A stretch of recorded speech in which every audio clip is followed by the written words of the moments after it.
Hello and welcome to my YouTube channel knowledge का village.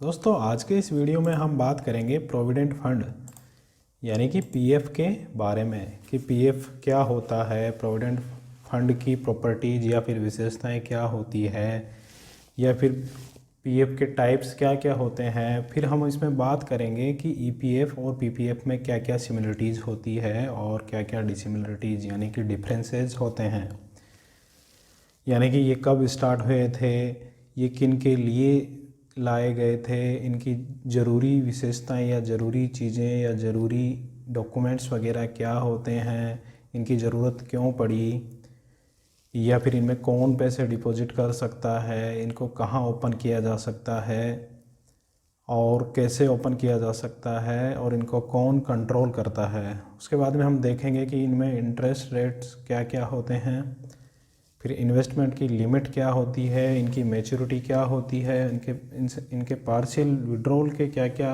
Rules है या कब विड्रॉल कर सकते हैं, और इनकी डेब्ट लाइबिलिटीज़ क्या है और टैक्स इस पे कितना लगता है और इनकी लिमिटेशंस क्या है और अकाउंट को ट्रांसफ़र किया जा सकता है या नहीं। और लास्ट में हम बात करेंगे जीपीएफ और वीपीएफ की, यानी कि general provident fund and voluntary provident fund की। चलिए बात करते हैं कि प्रोविडेंट फंड क्या होता है। देखिए, इसका मतलब इसके नाम में ही छुपा हुआ है। प्रोविडेंट फंड, इसको हिंदी में भविष्य निधि कहते हैं, यानी कि भविष्य के लिए जो जमा किया जाने वाला जो फंड है उसको प्रोविडेंट फंड कहते हैं। देखिए, यहाँ लिखा है कि provident fund is a government managed retirement saving scheme for employees और public who can contribute a part of their savings towards their retirement और पेंशन फंड एवरी मंथ।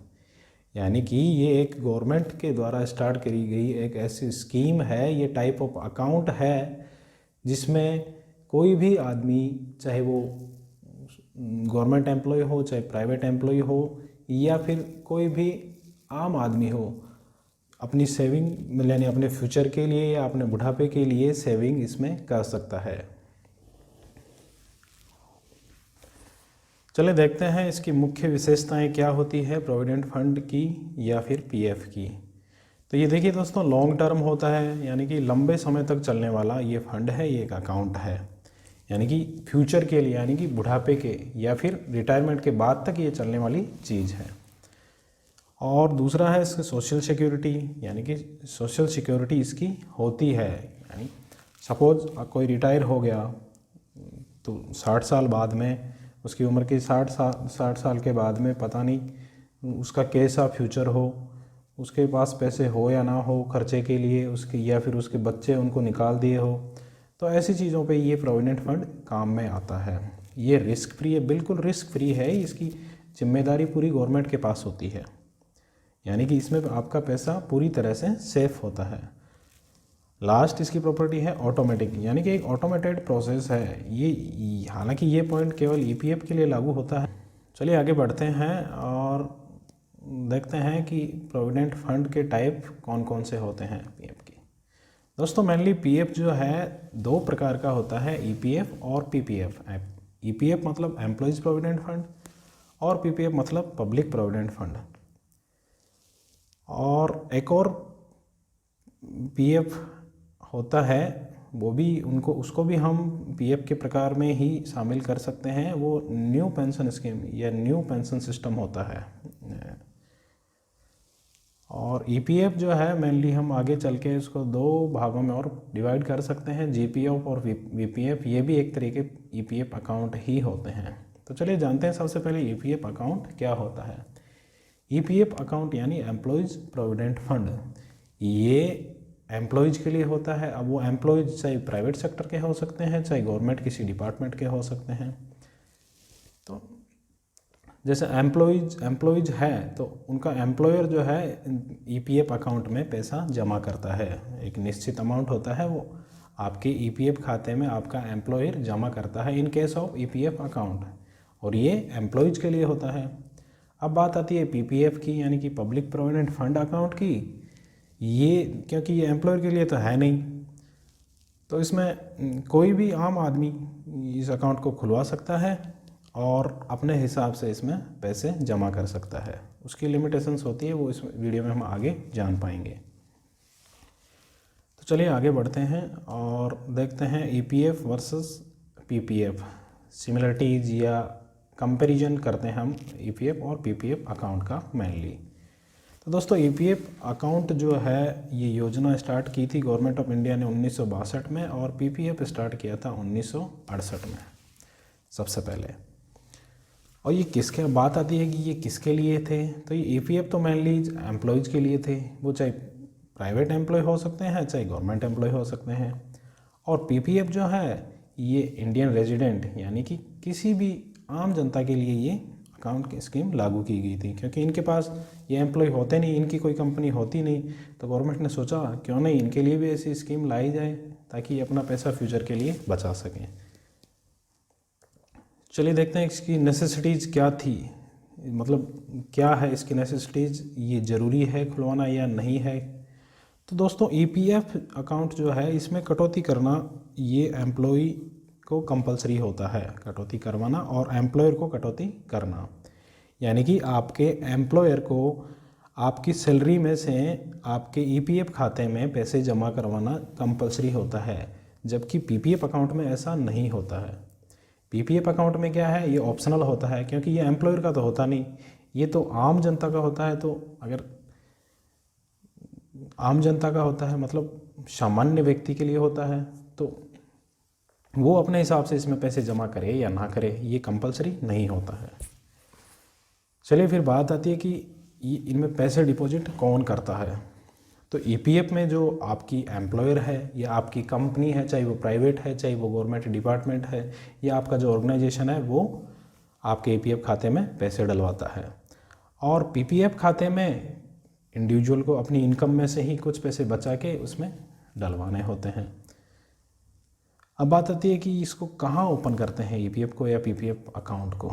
तो ईपीएफ अकाउंट जो है वो ओपन होता है employees provident fund organisation. EPF एक organisation है, वो ईपीएफ का सारा काम देखता है, यानी कि EPF account employees provident fund account का पूरा काम एक ऑर्गेनाइजेशन देखता है, जिसको एम्प्लॉयज़ प्रोविडेंट फंड ऑर्गेनाइजेशन कहते हैं। ये श्रम मंत्रालय के अंतर्गत आता है। और पीपीएफ अकाउंट जो है वो आप पोस्ट ऑफिस में खुलवा सकते हैं या फिर किसी भी बैंक में खुलवा सकते हैं।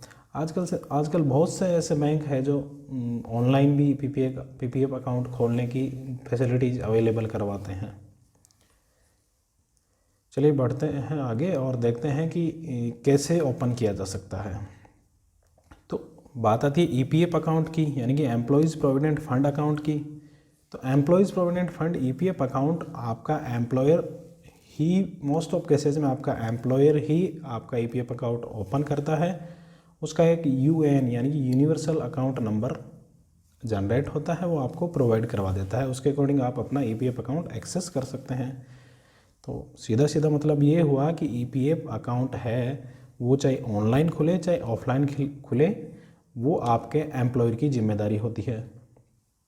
अब बात आती है पीपीएफ अकाउंट की। तो पीपीएफ अकाउंट खुलवाने के लिए दोस्तों आपको खुद को ही जाना होगा, चाहे तो आप बैंक में खुलवा सकते हैं चाहे पोस्ट ऑफिस की किसी भी ब्रांच में खुलवा सकते हैं, और आप चाहें तो ऑनलाइन भी इसका पीपीएफ अकाउंट ओपन कर सकते हैं। बहुत से ऐसे बैंक है जैसे आईसीआईसीआई बैंक है, उसके अंदर पीपीएफ अकाउंट आप खुद से अपने मोबाइल से ओपन कर सकते हैं।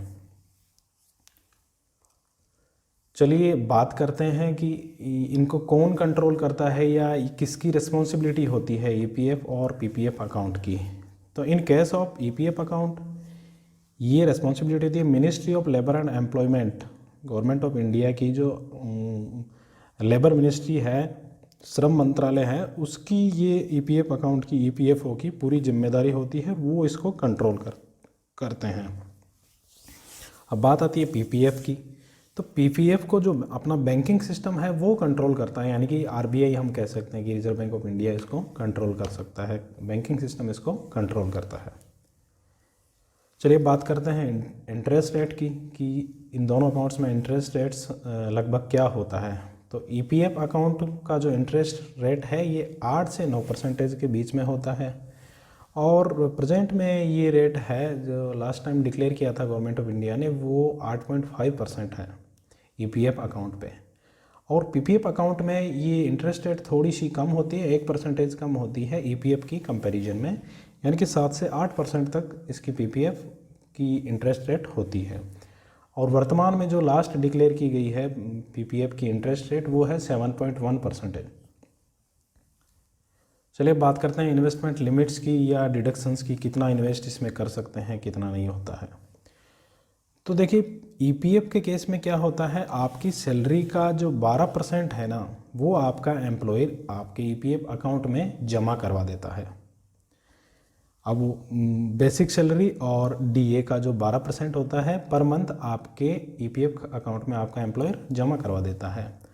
और पीपीएफ खाते में क्योंकि ये एम्प्लॉयर का है नहीं और इसमें एम्प्लॉयर का कोई रोल नहीं होता, क्योंकि ये कंपनी से रिलेटेड नहीं है, ये तो पर्सनल होता है, ये पब्लिक के लिए होता है।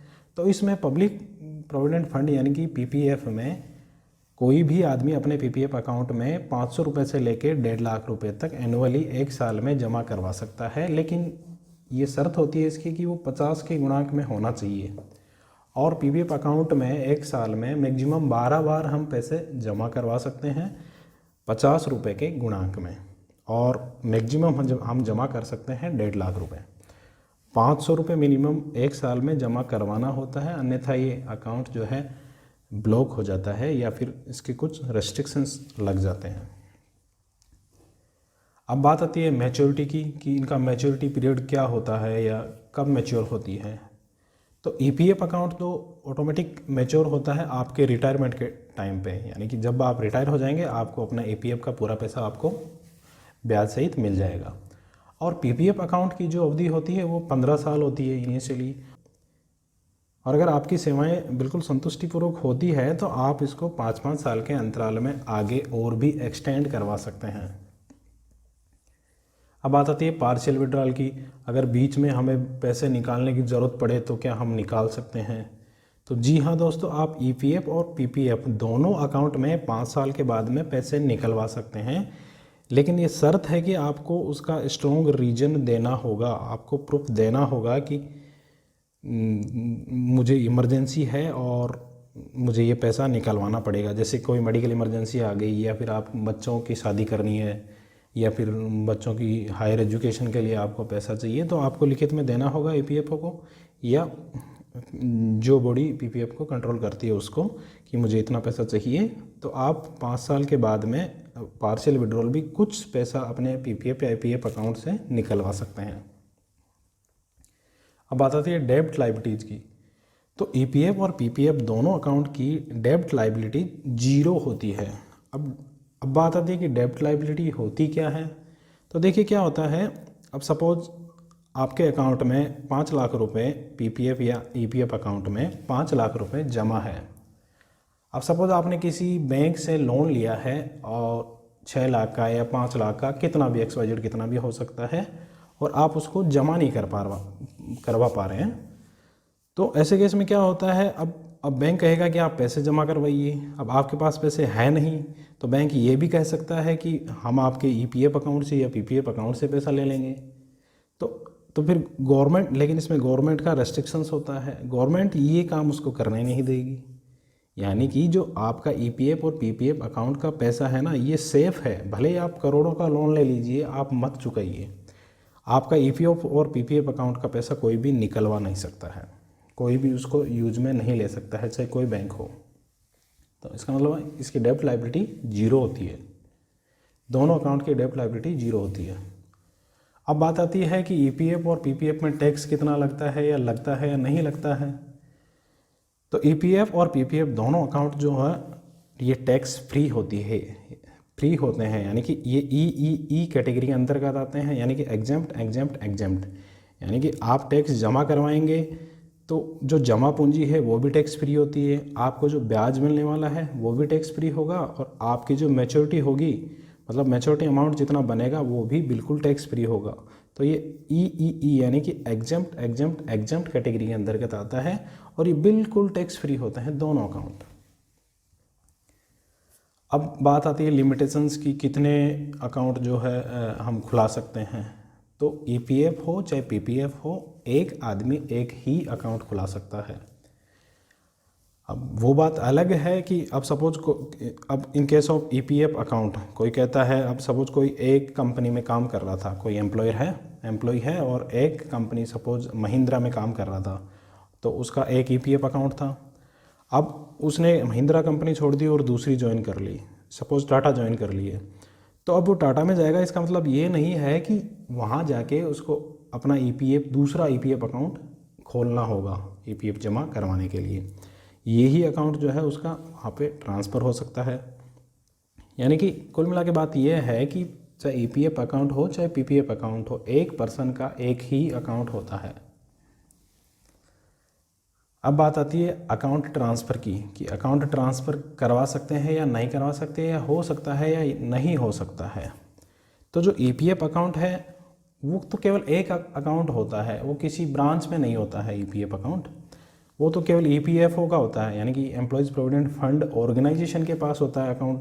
तो वो तो एक ही जगह है, वो कहीं मूव नहीं होता है। आपका एम्प्लॉयर चेंज हो सकता है लेकिन आपका अकाउंट चेंज नहीं हो सकता है, ना ही वो कहीं ट्रांसफ़र हो सकता है। और पीपीएफ केस के अकाउंट में क्या होता है, चाहे आप बैंक में खुलवा रखा है चाहे आपने पोस्ट ऑफिस में खुलवा रखा है, पीपीएफ अकाउंट को आप कहीं भी ट्रांसफ़र करवा सकते हैं। अब सपोज आपका अकाउंट एक बैंक के किसी ब्रांच में है, तो आप ये ज़रूरी नहीं है कि किसी दूसरी बैंक में ही ट्रांसफ़र करा सकते हैं, आप पोस्ट ऑफिस में भी पीपीएफ अकाउंट को ट्रांसफ़र करवा सकते हैं। और अगर आपका अकाउंट पोस्ट ऑफिस में है और आप किसी बैंक की किसी भी ब्रांच में ट्रांसफ़र करवाना चाहते हैं तो ये भी पॉसिबल होता है। अब बात आती है जीपीएफ और वीपीएफ क्या होता है, यानी कि जनरल प्रोविडेंट फंड और वॉलेंट्री प्रोविडेंट फंड क्या होता है। तो दोस्तों ये बेसिकली ईपीएफ के ही टाइप होते हैं, या ईपीएफ के ही एक प्रकार होते हैं जिनको ये ईपीएफ ही कहते हैं। अब सपोज अब जैसे 12% in case of government employees, कोई गवर्नमेंट एम्प्लॉय है, उसका एम्प्लॉयर उसके ईपीएफ खाते में 12% ही जमा करवा रहा है और रूल 12% का ही जनरली होता है। अगर अब कोई एम्प्लॉय ये चाह रहा है कि मुझे अभी पैसे की ज़्यादा ज़रूरत नहीं है, मेरा काम चल जाता है और मुझे इन फ्यूचर ज़्यादा पैसे की ज़रूरत होगी, तो क्यों ना मैं अपने ईपीएफ अकाउंट में 12% से ज़्यादा अपना पैसा जमा करवा लूँ। तो वो एम्प्लॉयर को कहेगा कि आप 12% से ज़्यादा पैसा इसमें जमा करिए। तो उस केस में 12% से ज़्यादा यानी कि लिमिट बढ़ जाएगी। तो जो बढ़े हुए लिमिट का जो अकाउंट होता है ना, उसको जनरली जनरल प्रोविडेंट फंड यानी कि जीपीएफ कहते हैं। अब जीपीएफ का एक रूल होता है। अब सपोज आपके ईपीएफ अकाउंट में आपका एम्प्लॉयर आपकी सैलरी का 12% आपके सैलरी में से ही काट के जमा करवा रहा है और एम्प्लॉयर शेयर जो है वो अपनी तरफ से उसमें जमा कर रहा है।